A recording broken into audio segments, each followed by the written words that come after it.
Assalamualaikum warahmatullahi wabarakatuh.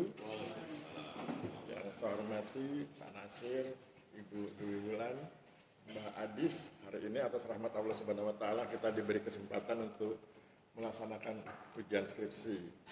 Ujian skripsi itu yang diuji Mbak Adisnya, bukan skripsinya, ya. Sehingga kemudian nanti semua yang ditulis di skripsi ini harus dipertanggungjawabkan. Dan kami bertiga boleh menanyakan materi di luar skripsi sebagai uji bahwa Mbak Anies paham betul tentang pertanahan. Untuk itu nanti mekanismenya adalah Mbak Adis presentasi 10 menit. Sesudah itu nanti yang menguji duluan adalah Ibu Dwi Wulan, kemudian Pak Nasir dan saya terakhir. Sebelum mulai, mari kita berdoa mohon kepada Allah Subhanahu wa Ta'ala agar kegiatan pagi ini diridhoi oleh Allah. Kita mulai, berdoa dimulai. Cukup? Ya, silakan Mbak Adis presentasi 10 menit.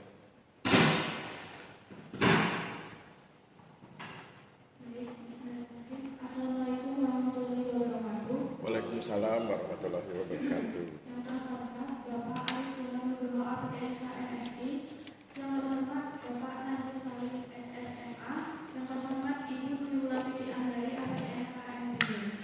Sebelumnya, izinkan saya memperkenalkan diri terlebih dahulu. Saya Adis Fadli Hare, NIT 22314354. Di sini saya akan memaparkan hasil penelitian saya dengan judul pemanfaatan tanah kas desa di Desa Semau, Kabupaten Purworejo. Baik, latar belakang dari penelitian ini, otonomi desa memberikan kewenangan kepada pemerintah desa untuk mengelola tanah kas desa secara optimal sebagai aset strategis guna meningkatkan pendapatan asli desa, kesejahteraan masyarakat, dan pembangunan yang berkelanjutan melalui tata kelola yang transparan dan sesuai peraturan.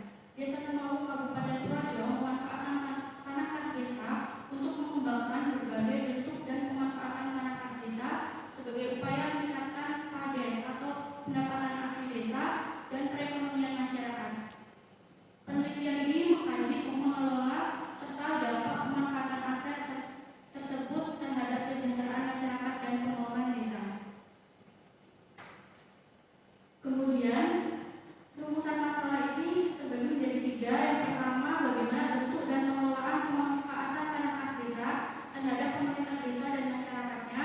Yang kedua, apa dampak pemanfaatan tanah kas desa terhadap pemerintah desa dan masyarakat desa Semau. Yang ketiga, bagaimana strategi pemerintah desa dalam mengelola tanah kas desa Semau agar manfaatnya dapat disalurkan secara optimal oleh desa dan masyarakat. Kemudian ada tujuan penelitian. Yang pertama, untuk menganalisis bentuk dan pengelolaan pemanfaatan tanah kas desa di Desa Semau serta pengaruhnya terhadap pemerintah desa dan masyarakat. Kemudian yang kedua, untuk menganalisis dampak pemanfaatan tanah kas desa terhadap pemerintah desa dan masyarakat Desa Semau baik dari aspek ekonomi maupun aspek sosial.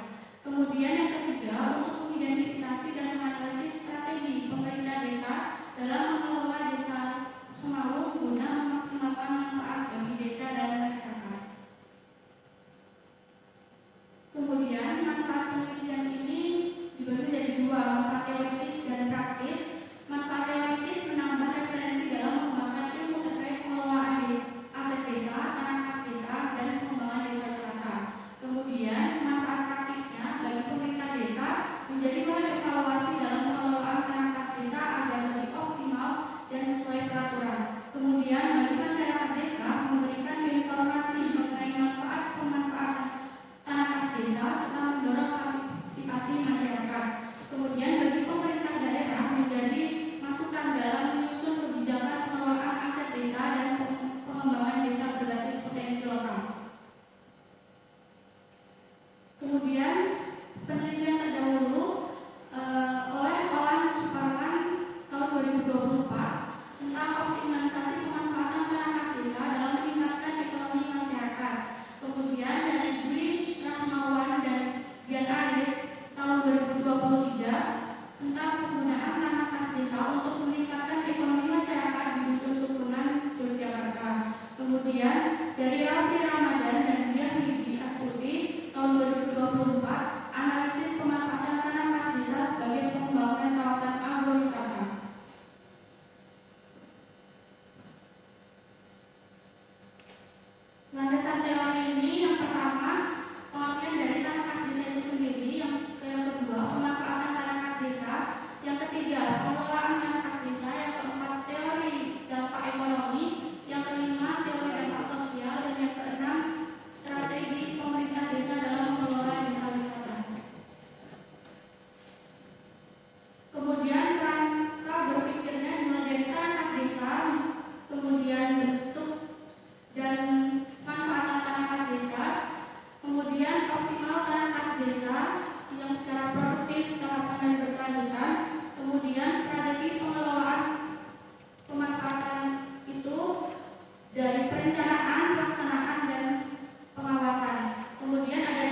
yaitu reduksi data, penyajian data, penarikan kesimpulan, dan verifikasi.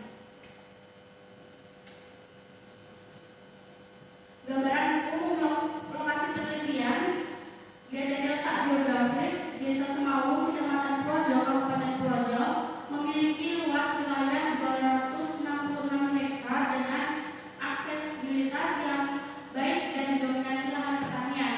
Kondisi geografis, ketersediaan lahan, serta letaknya yang strategis mendukung optimalisasi pemanfaatan tanah kas desa untuk pertanian, pelayanan publik, kegiatan ekonomi, dan pengembangan wisata sebagai upaya peningkatan pendapatan asli desa dan kesejahteraan masyarakat. Kemudian,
Baik,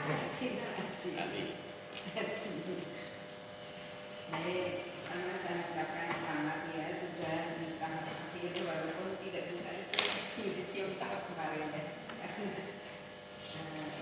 Baik, saya ingin di yudisium Pak. Saya semua. Baik, untuk judul ya, pemanfaatan tanah desa di Desa Semau, Kabupaten Purworejo. Ini kalau menurut saya ya, judulnya ini belum informatif ya, terkait dengan hasilnya itu banyak sekali ya.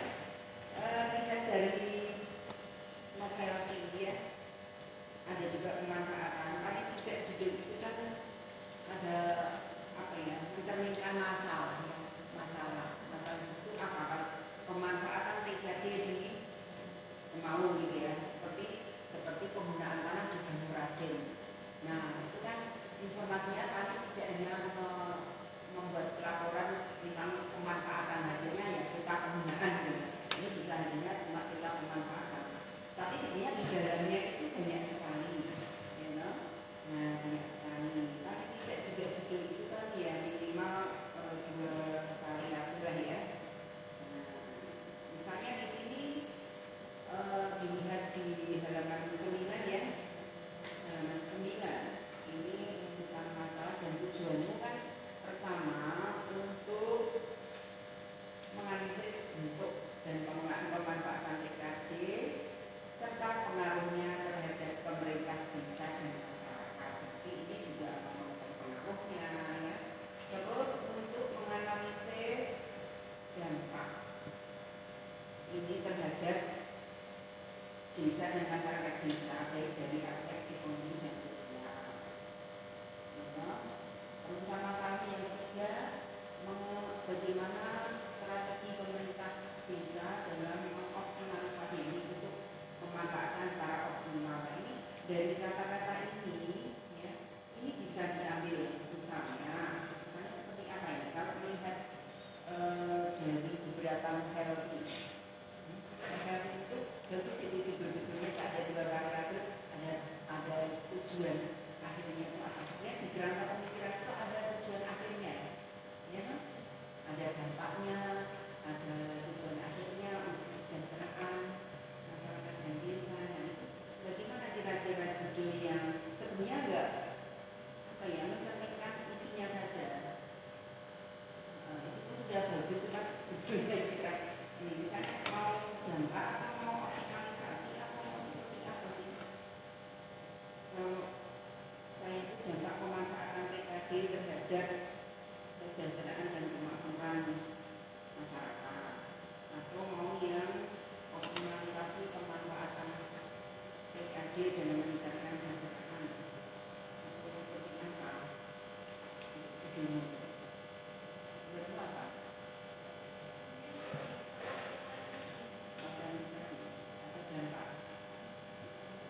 Dampaknya apa kan?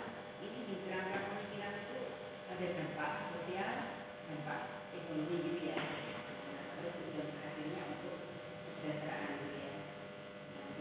Nah, dampaknya itu nanti dilihat dari sosial, dampak pemanfaatan TKD terhadap pendapatan asli desa atau mau kesejahteraan. Nah itu loh. Jadi ada 2 variabel gitu ya. Ada masalahnya ya, mau mengetahui dampak pemanfaatannya, mau mengetahui kesejahteraannya itu kira seperti itu. Nah, menurut pendapat mau opsi yang mana? Yang dampak apa yang mau optimalisasi?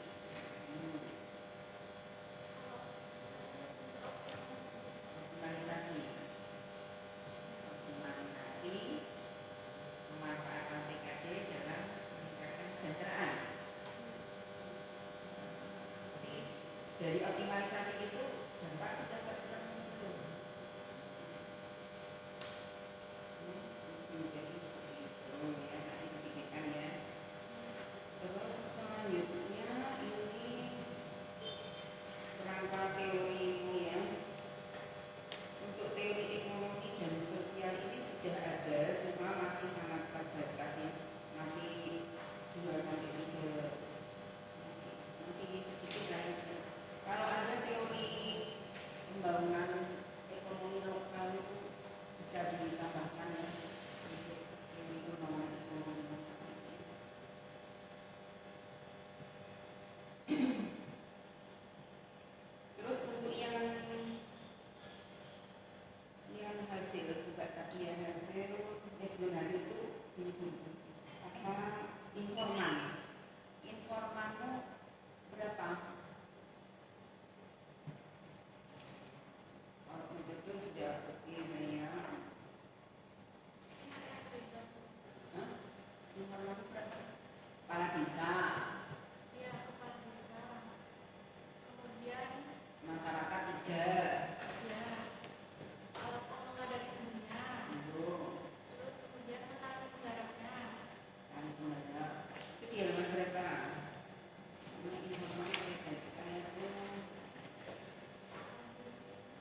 masyarakat tadi ya, masyarakat 3 orang itu siapa saja ini?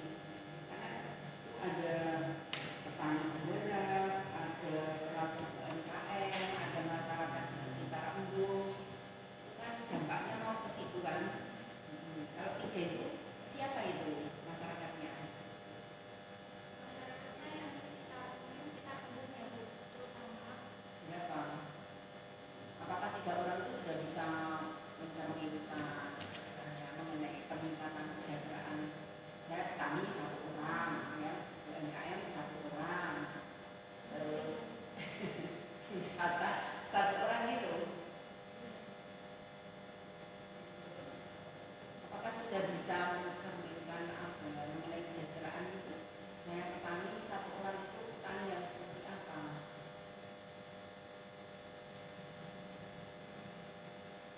Atau poktan atau apa? Kalau poktan mungkin bisa mewakili dari kami gitu ya, ketua poktannya, terus embungnya itu mungkin dari pengelola embungnya, Kalau dari petani kemarin dari penggarapnya Bu. menggarap saja, Iya. bukan menggarap 1 orang aja. Kemarin sih sebenarnya wawancara itu di desa apa namanya di kelurahannya.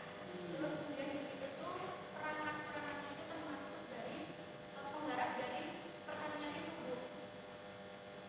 Karena di Projo ini terutama di desa Semarang itu dominan menjadi petani. Ya itu untuk yang mangkrak PKT kan ya, petani itu sistemnya yang sewa tadi, petani yang sewa atau bagaimana? Kalau yang tadi iya sewa.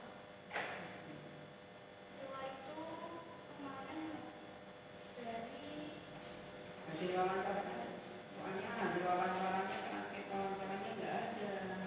Ini cuma panduan wawancara, pertanyaan, misalnya untuk petani ada hasil petani itu menerima manfaat itu juga cuma 3 pertanyaan ya, manfaat ekonomi, manfaat sosial, ini nggak disebutkan. Ini ada nggak transkrip wawancaranya itu biar membantu apa menambah bab 5 itu sebagian ada mengetahui meningkatnya seperti apa? Misalnya meningkat, misalnya tadi di kesimpulan ya, itu di desa PAD ya, itu tahun berapa itu yang sekitar berapa?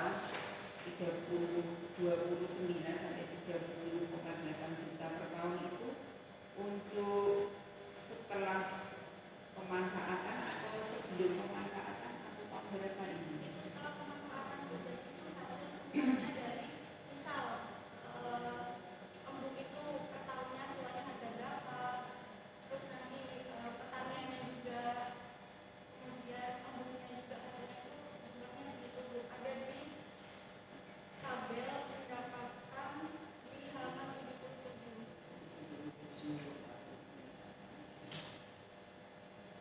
2022, 2025 ini setelah pemanfaatan ya. Kalau yang sebelum kira-kira ada nggak sebelumnya? Atau dari sini misalnya di kalau ini kan rata-rata ya 30, 29, 30, 29. Nah ini kayak umum ini ya, sekitar 30-an kan ya. Berarti ini sudah tetap gitu ya. Kalau dari 20 sampai 25 pendapatannya ingatlah tetap gitu ya, sekitar 30-an. Nah untuk yang sebelum pemanfaatan nggak ada informasi. Terus meningkatnya gimana? Atau dulu tidak menerima ini dulunya tidak menerima hasil dari embung, nggak ada dari hasil sewa pertanian, tidak ada dari hasil apa pariwisata, nggak ada. Nah itu mungkin itu dari hasil wawancara bisa nanti ditambahkan hasil wawancaranya ya, gitu atau apa. Ini kan yang sesudah ya. Nanti sebelum tentunya di bawah ini artinya itu meningkat gitu ya. Nah itu loh, meningkatnya itu dari mana ke mana gitu loh, maksud saya ya.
ton, 7 ton, sewanya 7 juta lah. 7 ton itu berapa rupiah? Bisa harga-harga berapa gitu ya. Sama-sama uang lah pastinya ya. Nah itu kelihatan nanti dia tuh ada sisa nggak dari sewa itu, pendapatan itu kan sisa dari itu kan, dari sewa, dari itu, dari pupuk. Nah itu loh. Nah kalau cuma sedikit ya udah cocok lah istilahnya ya. Misalnya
ada pendukungnya ya Cik ya.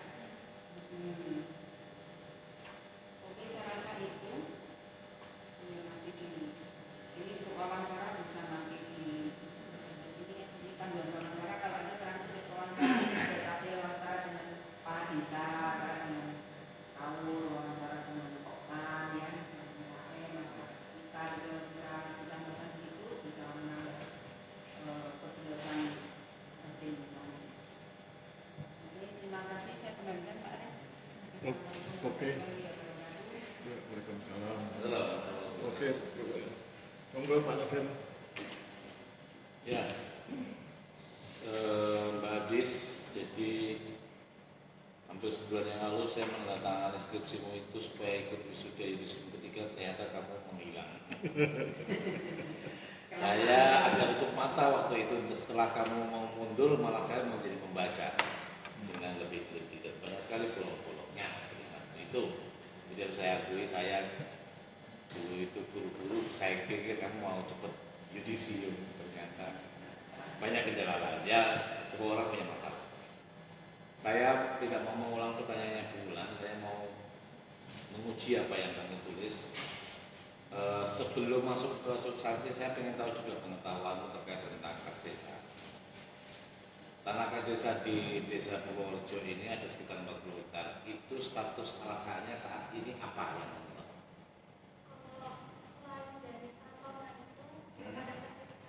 Kantornya sudah ada. Yang sudah ada itu kantor kepala desa tok satu saja. Lainnya masih petanya ada. Kamu kemarin tidak kepikiran untuk membuat sebaran tanah kas desa? Kenapa tidak membuat? Oke. Kalau ada peta sebaran tanah kas desa kan lumayan. Kalau nanti ini masih ada waktu kayaknya, semoga ya kalau ada waktu itu dikasih salah satu-satunya informasi yang penting juga kalau ada peta sebaran tanah kas desa, itu lebih bagus. Itu yang pertama. Yang kedua, pengaturan tanah kas desa itu di Permendagri nomor berapa? Ingat? Tahu?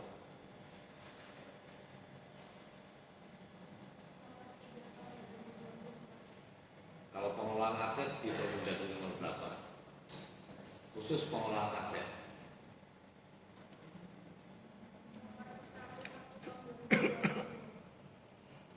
Itu ada perintah kewajiban untuk mendaftarkan sebagai aset di Permendagri pengelolaan aset. Itu yang kedua itu revisi dari 1 2016. Nggak tahu. Ada namanya itu harus didaftar. Artinya tanah kas desa tetap juga harus didaftarkan. Pertama di sertifikatnya yang kepala desa, yang balai desa, sertifikatnya tentunya apa? Hak milik, apa? Nah, hak milik siapa?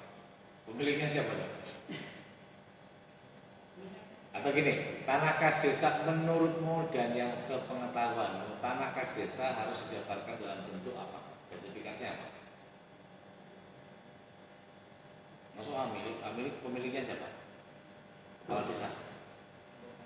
Itu siapa? Yang benar apa? Kamu belum pendaftaran tanah. HGB, masalah tanah HGB. Kalau di Jogja semuanya di HPL-kan sekarang. Hak milik kesultanan di atas HPL. Kalau di Purworejo kan tidak sama, beda dengan Yogyakarta. Hak apa? Kalau kantor, yaudah STPN ini haknya apa? Nah, sama tuh dengan balai desa itu sama. Nah, apa ini? Oh, hak tentang hak ini kamu kacau ini. Hak pakai ya. Oke. Itu penting, itu harus kamu tahu itu. Semua kantor pemerintahan itu mungkin hampir seluruhnya ya hak pakai. Selama sesuai peruntukannya, digunakannya. Oke, itu penting, itu kamu harus tahu begitu. Karena di dalam Permendagri tentang pengelolaan aset, kalau tanah kas desa tidak diinvent dan tidak didaftarkan, itu sebenarnya ada hukumannya, ada konsekuensinya.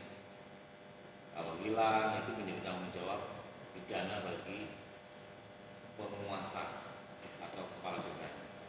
Jadi harus dicatat itu seharusnya di dalam permen, perintahnya harus didaftarkan sebagai aset. Nah sekarang saya mau masuk ke tulisanmu. Tadi kan kamu menceritakan ada nama wawancara. Sebenarnya penelitian kualitatif itu nama wawancara itu juga memadai jika distribusinya sudah cukup, asal kualitas wawancara itu teruji dan triangulasinya jalan. Triangulasi itu maksudnya konfirmasi dengan dokumen, dengan pihak lain itu dilakukan. Jadi kalau triangulasinya nggak jalan, jadi tidak valid datamu. Tapi kalau kamu melakukan cross check itu sebenarnya sudah lumayan, karena mewakili semua, ada kepala desa, ada pengelola embung, ada UMKM, ada pertanian. Nah, saya tidak melihat tulisanmu ada triangulasinya. Yang kedua, pertanyaan saya ini harus dijawab.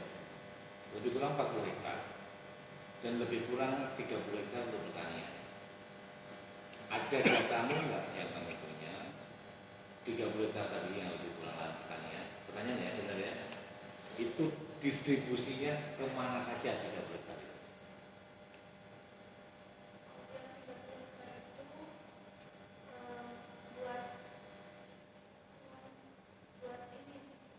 Kan lahan pertanian disebutnya di sini, di halaman 63.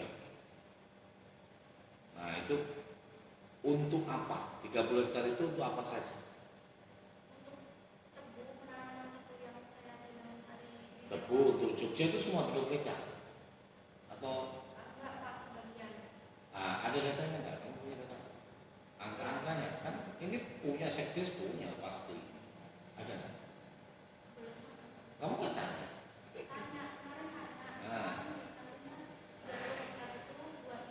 Oke. Nanti kalau revisi, aku butuh rincian data ini. Misalnya tanah bengkok 5 hektar, 5 hektar itu kepala desa sama siapa aja yang dapat. Penting itu, jadi kepala desa, kalau bengkoknya cuma 5 hektar, kecil sekali Pak ya. Karena dia ini, Pak Tirto ini, kepala desa dapat 6 hektar kalau nggak salah. Itu tanah-tanah yang luas, kota di Jogja. Apalagi di Purworejo yang agak sedikit pinggir seharusnya lebih banyak, lebih luas seharusnya. Ini dipastikan lagi.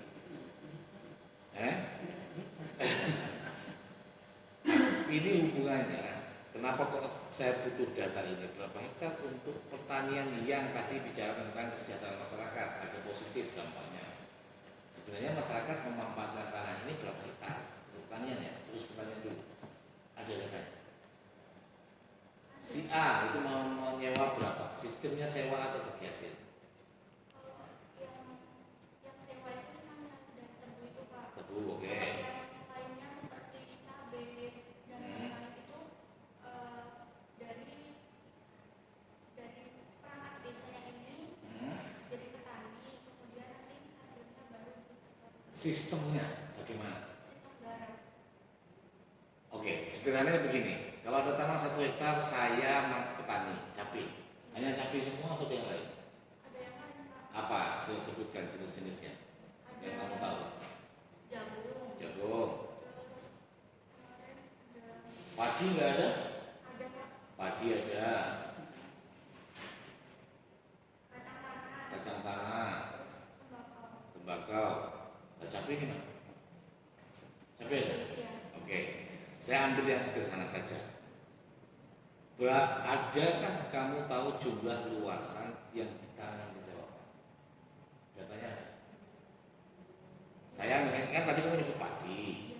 Ada nggak siapa yang nyewa, berapa yang disewa, berapa luasannya?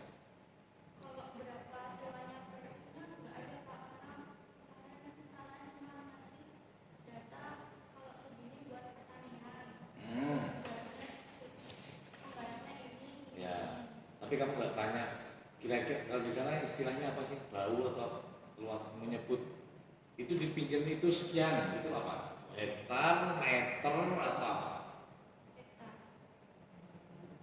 Meter Pak. Jadi kalau misalnya Pak Pak Wahyudi itu pakai tanah kas desa berapa meter itu, ada nggak data itu?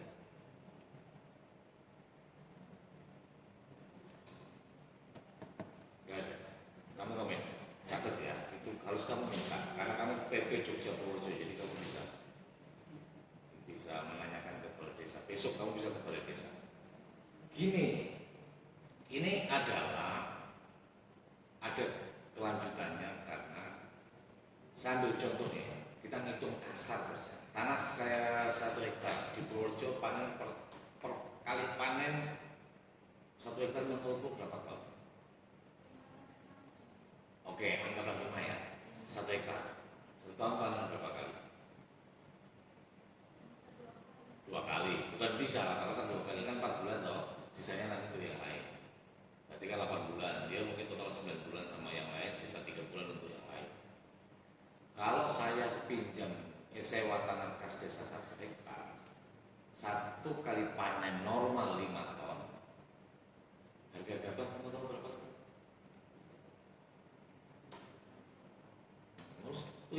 Terus tanah yang angka sekitar 6.000, itu yang ramai di internet, 6.000 sampai 7.000, bukan 70.000 ya, 70.000 itu awal itu.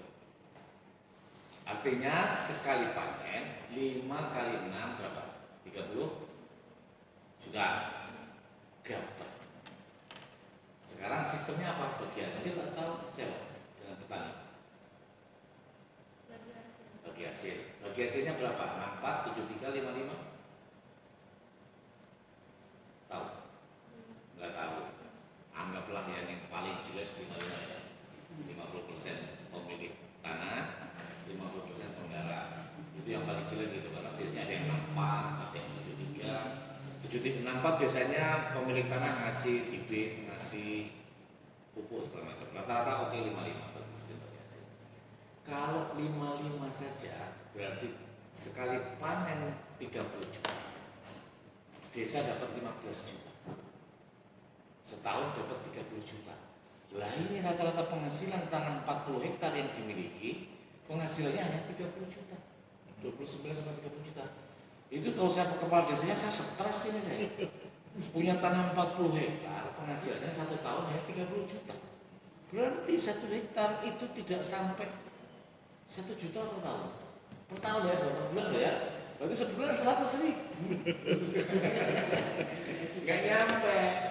Saya bangkrut saya kalau bayar pajak. Tanah kasih saya berapa? Nah, itu yang saya maksud. Datamu itu mungkin kamu tidak bohong, kamu bertanya hanya itu sekitaran itu, tapi kamu tidak mengejar secara detail. Nah itu kelemahannya.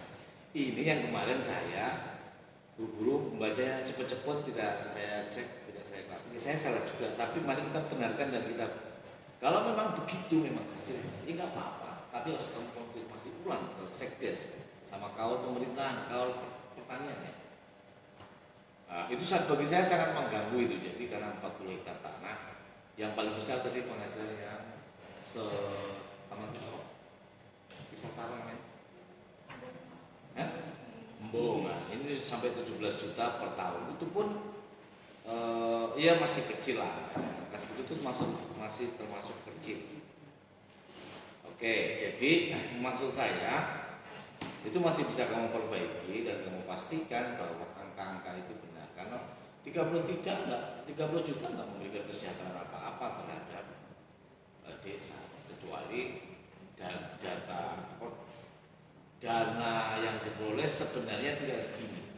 Tapi kalau misalnya petani itu memperoleh hasil bagi hasil 1 tahun tidak sampai 10 ton, itu kan rugi dia. Nyewa tanah tapi penghasilannya tidak sampai 10 ton per tahun 2 kali. Oke ya, itu. Terakhir, karena bagi saya itu yang paling penting, krusial harus diperjelas dulu.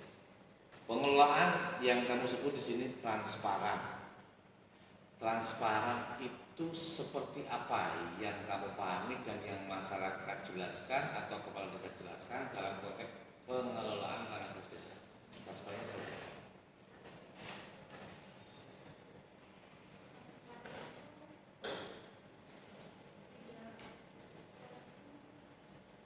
Iya, maksudnya kepala desa kan menyebutkan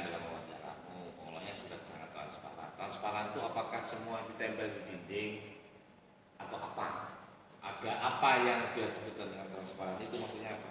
Diumumkan ke masyarakat atau sistem sewanya bebas, terbuka siapa aja boleh.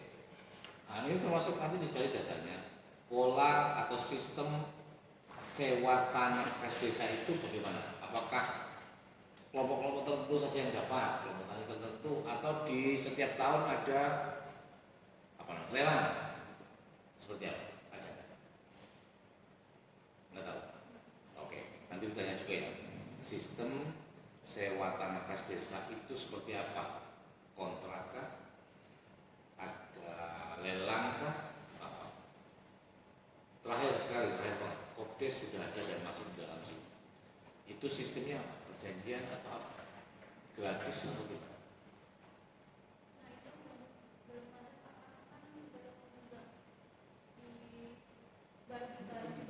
Tapi kan sudah dibangun, sudah jadi.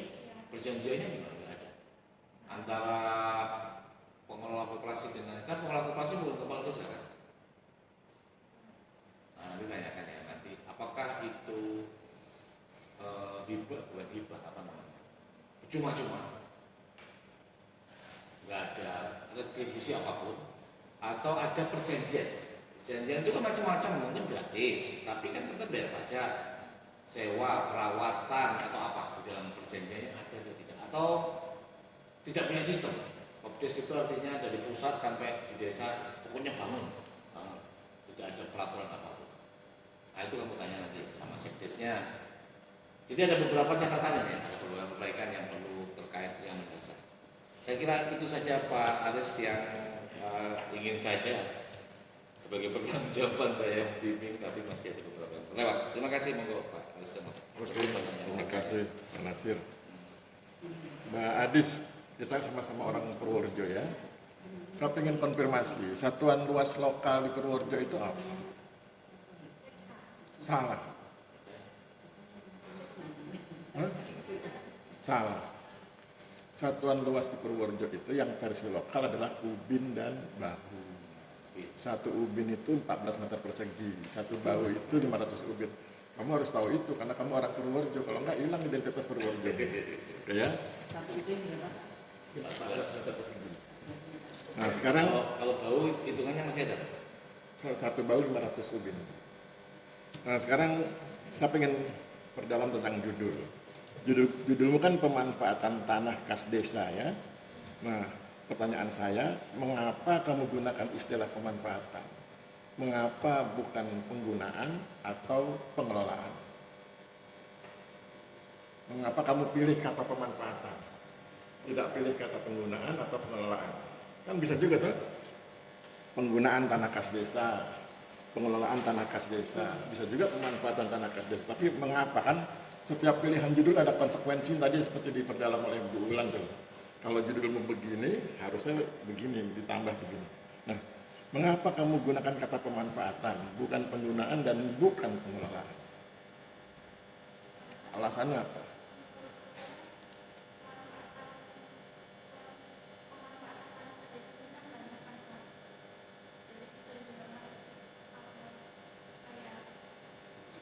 Apa bedanya tiga istilah itu? Apa bedanya pengelolaan, pemanfaatan, dan penggunaan? Oh Pak Aris kalau penggunaan tuh begini ngomongnya, kalau pemanfaatan begini, kalau pengelolaan begini. Apa bedanya? Supaya kamu nggak salah pilih dari tiga istilah itu.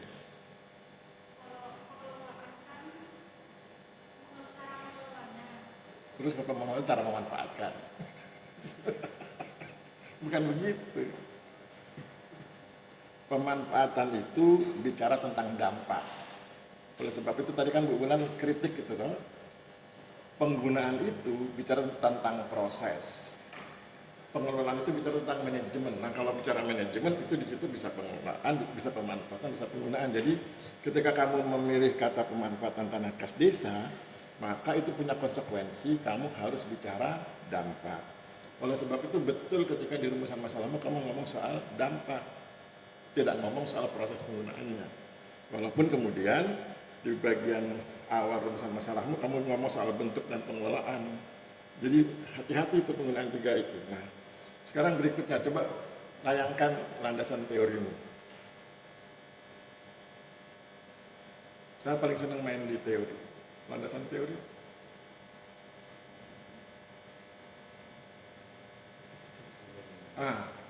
Oke ya. Kritik saya adalah landasan teorimu tidak berisi teori. Oke, mari kita lihat. Tanah kas desa itu konsep, bukan teori. Pemanfaatan tanah kas desa konsep. Itu konsep. Yang kau bilang teori dampak ekonomi, itu bukan teori, itu konsep. Sosial juga begitu. Terus pertanyaan saya adalah, mana teorimu?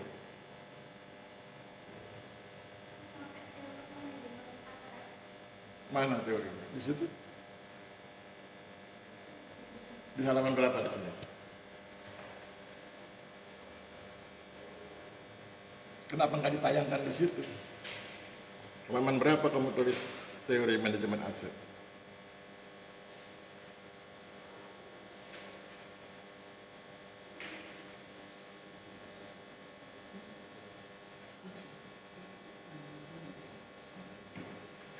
Ada? Belum ada. Jadi teori itu ada cirinya. Sesuatu itu disebut teori. Dia ada namanya, ada penciptanya, ada asbabun nuzulnya, dan ada penggunaannya, cara menggunakan. Jadi kalau itu nggak ada, berarti bukan teori. Saya kasih contoh. Kalau kamu gunakan, ini yang paling populer ya. Contohnya, tidak harus kau gunakan. Contoh, kalau kamu gunakan teori struktural fungsional, itu kan ada namanya tuh. Ada penciptanya, ya, Talcott Parsons. Kemudian ada asbabun nuzulnya, kenapa itu lahir. Ada konsep di dalamnya. Di dalam teori struktural fungsional itu ada konsep tentang keseimbangan, ada konsep tentang sinergi. Nah, di dalam metode penelitian, ketika kamu ngomong soal konsep yang kamu amati di lapangan, itu kan namanya baru konstruk. Nah, untuk bisa melihat konstruk, kamu kan harus pakai teori. Untuk membedah konstruk, kamu harus menggunakan, itu namanya konstruk. Jadi, kalau kamu tidak cantumkan teorimu, kamu hanya bicara konstruk, tidak ada konstrunya, tidak ada perspektifnya. Maka nasihat saya adalah pilih teori yang kamu suka, yang penting ada namanya, ada penciptanya, ada asbabun nuzulnya, ada cara menggunakan, ada isi teorinya.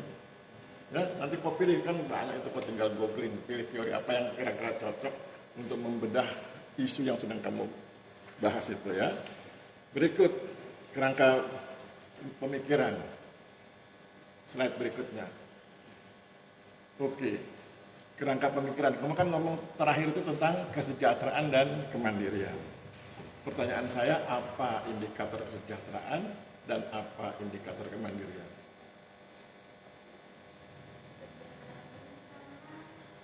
Bukan karena, apa indikatornya? Apa indikator kesejahteraan? Kan harus ada indikatornya, kalau kan nanti kamu ke lapangan bingung, oh ini sejahtera atau enggak? Apa indikator kesejahteraan, apa indikator kemandirian? Itu harus ada di back mind-mu sebelum kamu ke lapangan. Di pemikiranmu. Apa indikatornya? Kalau ada, di halaman berapa? Kalau nggak ada, tambahkan. Sudah ada atau belum? Belum. Oke ya, kalau belum nanti kau tambahkan indikatornya ya. Misalnya begini, kalau kesejahteraan itu menurut versi saya, nanti kau bisa cek versi yang lain. Kesejahteraan itu dibagi 4. Kesejahteraan ekonomi, indikatornya pendapatan. Kesejahteraan sosial, indikatornya keharmonisan interaksi sosial. Kesejahteraan psikologis, indikatornya rasa tenang, rasa aman dalam menjalani kehidupan. Kemudian kesejahteraan budaya, indikatornya adalah ketika masyarakat diberi kesempatan untuk mengekspresikan value, nilai. Apa itu? Hal-hal yang mereka anggap baik, hal-hal yang mereka anggap benar, hal-hal yang mereka anggap indah, itu namanya kesejahteraan budaya. Nah, yang kemandirian juga punya indikator, nanti kalau cari sendiri. Ya. Berikutnya, coba kamu lihat di strategi ya. Kan tadi kamu bilang strategi itu ada, coba tayangkan. Ada bentuk, ada faktor, ada kendala. Ada tayangannya tuh? Strategi. Atau enggak ada? Saya lihat ada tadi. Ada 4, ini strategi. Oke ya? Jadi kan kamu ngomong strategi nih, ada bentuknya, ada faktor yang mendorong strategi, ada kendala. Pertanyaan saya, kenapa nggak ada solusinya? Kenapa kamu punya kendala tapi nggak di atas itu? Berarti lupa ya? Oke. Berikut, masih di situ, masih di slide itu. Kamu kan ngomong soal faktor yang mendorong strategi. Kamu ngomong soal kendala. Misalnya begini, ketika kamu ngomong soal faktor yang mendorong strategi, kamu bilang optimasi aset desa dan seterusnya. Tapi ketika ngomong kendala, kenapa nggak nyambung itu loh Mbak, antara faktor yang mendorong dengan kendala? Coba lihat, meningkatkan PAD itu kan strateginya tuh, mengoptimalkan aset desa, menyesuaikan pengelolaan dengan kondisi pertanian. Terus kendalanya keterbatasan air, nyambung nggak? Nah, nanti dilihat ya sinkronisasinya. Kemudian yang berikut di metode, tayangkan metode. Kan metodemu kan, kamu kan PD itu dengan kualitatif deskriptif ya. Oke. Ketika kamu memilih metodenya adalah kualitatif deskriptif, apakah kamu berkeinginan bahwa skripsimu ini bersifat subjektif? Saya ulang kalimatnya. Ketika kamu memilih metodenya adalah kualitatif deskriptif, apakah kamu berkeinginan bahwa skripsimu ini bersifat subjektif? Ya, kalau ini bersifat subjektif, apakah kemudian data-data yang kamu peroleh adalah data-data subjektif? Data yang kamu peroleh itu data-data subjektif atau objektif?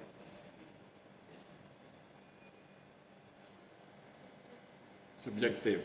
Nah, kalau itu data-data subjektif, apakah itu memudahkan bagi orang lain untuk mengambil keputusan ketika menggunakan data-data yang subjektif? Apakah orang lain mudah mengambil keputusan ketika menggunakan data-data yang subjektif?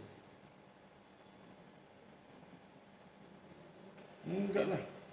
Kan nanti benar menurut dia belum tentu benar menurut saya. Sekarang pertanyaan berikutnya. Bagaimana cara melakukan objektifikasi data subjektif?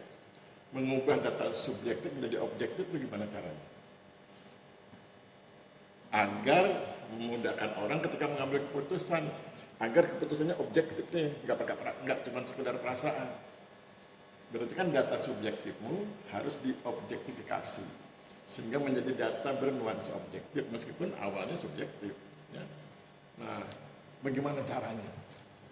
Cara kamu mengolah dari data subjektif menjadi data objektif, sehingga kemudian dengan data itu, kalau kamu mengambil kesimpulanmu itu betul. Ada caranya? Atau kamu belum tahu caranya? Oke, saya pikir cukup. Terima kasih.